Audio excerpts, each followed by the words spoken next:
Hello friends, ఈరోజు కొన్ని మంచి టిప్స్తో మీ ముందుకైతే వచ్చేసానండి. వీడియోని ఎక్కడ స్కిప్ చేయకుండా చూడండి. అలాగే వీడియో కనుక మీకు నచ్చిందంటే ప్లీజ్ ఒక లైక్ ఇవ్వడం మాత్రం మర్చిపోవద్దు. ఇప్పుడు మనం వీడియోలోకి వెళ్ళినట్లయితే మనము పిల్లలకి స్నాక్స్ కింద ఫ్రూట్స్ పెట్టి పంపిస్తూ ఉంటాం కదా. కొన్నిసార్లు పిల్లలు తినకుండా తెచ్చేస్తూ ఉంటారనమాట. ముఖ్యంగా మనము దానిమ్మ గనక పిల్లలకి పెట్టినట్లయితే అసలు తినకుండా తెచ్చేస్తూ ఉంటారండి కొంతమంది పిల్లలు. ఎందుకు అంటే పిల్లలు దానిమ్మని నమిలిన తర్వాత లోపల పిప్పి అనేది ఉంటుంది కదా, ఆ విత్తనాలది, దాన్ని మింగరనమాట. వాళ్ళకి ఇష్టం ఉండదు, ఊసేస్తూ ఉంటారు. అలాంటి పిల్లల కోసం మనము ఇంట్లో జ్యూస్ చేసి ఇచ్చినా సరే, జ్యూసర్లో వేసి దాన్ని ఫిల్టర్ చేసి జ్యూస్ ఇచ్చినా సరే తాగడానికి అంతగా ఇష్టపడరు అనమాట. అదొకలాగా ఉంటుందని. అయితే ఇక్కడ నేను మిక్సీ జార్తో కానీ జ్యూసర్తో కానీ పని లేకుండా ఈ దానిమ్మ గింజలతో జ్యూస్ని ఎలా చేసుకోవాలో చూద్దాము. చాలా సింపుల్గా చేసుకోవచ్చండి, అస్సలు టైమే పట్టదనమాట. ఇలా మనము కింద ఒక బౌల్ పెట్టేసి దాని మీద స్టెయినర్ని పెట్టి మనము దానిమ్మ గింజలను ఇందులో వేసుకున్న తర్వాత ఒక గ్లాస్ తీసుకోండి. ఇలా గ్లాస్ తోటి మనము ఇలా ప్రెస్ చేస్తూ ఉన్నట్లయితే జ్యూస్ అనేది కిందకు వచ్చేస్తుందండి. చూడండి, చాలా క్లియర్గా వచ్చేస్తుంది అనమాట. ఎందుకంటే విత్తనాలు మొత్తం పైనే ఉంటాయి, ఆ విత్తనాలు అనేవి అస్సలు రావన్నమాట కిందకి. ఓన్లీ జ్యూస్ మాత్రమే మనకు వచ్చేస్తుంది. ఇలా కనుక చేసి పిల్లలకి ఇచ్చినట్లయితే చాలా ఇష్టంగా తాగేస్తారనమాట. ఎందుకు అంటే ఆ పిప్పి అనేది అస్సలు రాదు కాబట్టి. దానిమ్మ తినని పిల్లల కోసం ఇలా మీరు జ్యూస్ చేసి ఇవ్వండి, చాలా ఇష్టంగా చిటికలో తాగేస్తారనమాట. ఇలా మనము పిల్లలు తినలేదు ఫ్రూట్స్ అని చెప్పేసి వదిలేయొద్దండి. ఏదో ఒక రూపంలో పిల్లలకి ఫ్రూట్స్ అయితే పెడుతూ ఉండాలన్నమాట. చూడండి జ్యూసు ఎంత క్లియర్గా ఉందో, విత్తనాలు అస్సలు రావు కదా.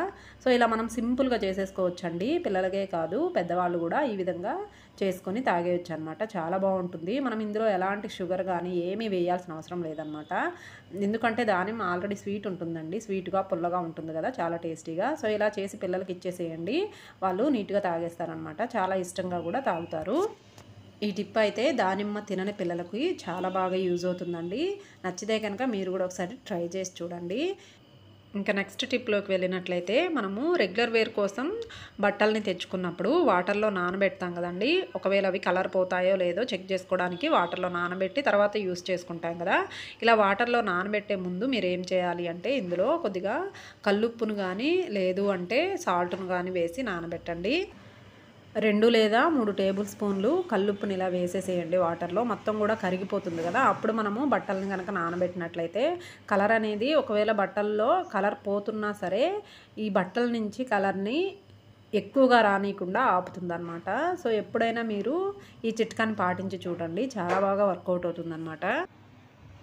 చాలామందికి ఈ టిప్ తెలిసే ఉంటుందండి, కొంతమంది తెలియని వాళ్ళు ఉంటారు కదా, వాళ్ళ కోసం ఈ టిప్ని అయితే షేర్ చేస్తున్నాను. ఇలా సాల్ట్ వాటర్లో కనుక బట్టల్ని నానబెట్టినట్లయితే కలర్ అనేది అంత ఎక్కువగా రాదనమాట.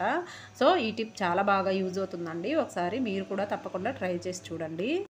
ఇంకా నెక్స్ట్ టిప్లోకి వెళ్ళినట్లయితే ఒక ప్యాన్ కానీ పెనం కానీ తీసుకోండి. దాని మీద కాటన్ని ఇలా పెట్టేసేయండి, కొద్దిగా కాటన్ని వెడల్పుగా చేసి. మనకి ఇంట్లో దోమలు అనేవి ఎక్కువగా ఉన్నప్పుడు ఈ టిప్ అయితే చాలా బాగా యూజ్ అవుతుందండి. ఇప్పుడు ఈ కాటన్ మీద 1/2 టేబుల్ స్పూన్ వామును వేసుకోవాలండి. ఇలా వామును వేసిన తర్వాత 3 లేదా 4 లవంగాలను కూడా ఈ కాటన్ మీద ఇలా పెట్టేసేయండి. అలాగే లవంగాలతో పాటు ఒక 1/2 టేబుల్ స్పూన్ పసుపును కూడా ఇలా వేసేయండి, స్ప్రెడ్ చేయండి మొత్తానికి కూడా. ఇప్పుడు ఒక 1/2 టేబుల్ స్పూన్ ఆయిల్ని కూడా వేయండి.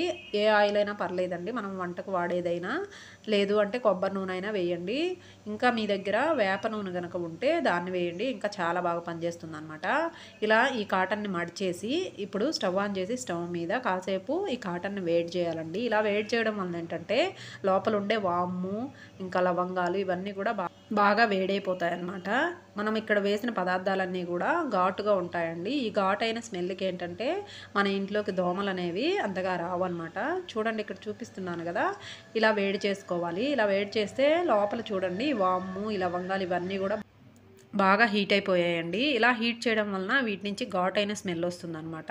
ఈ ఘాటైన స్మెల్కి దోమలు అనేవి అస్సలు ఇంట్లోకి రావు.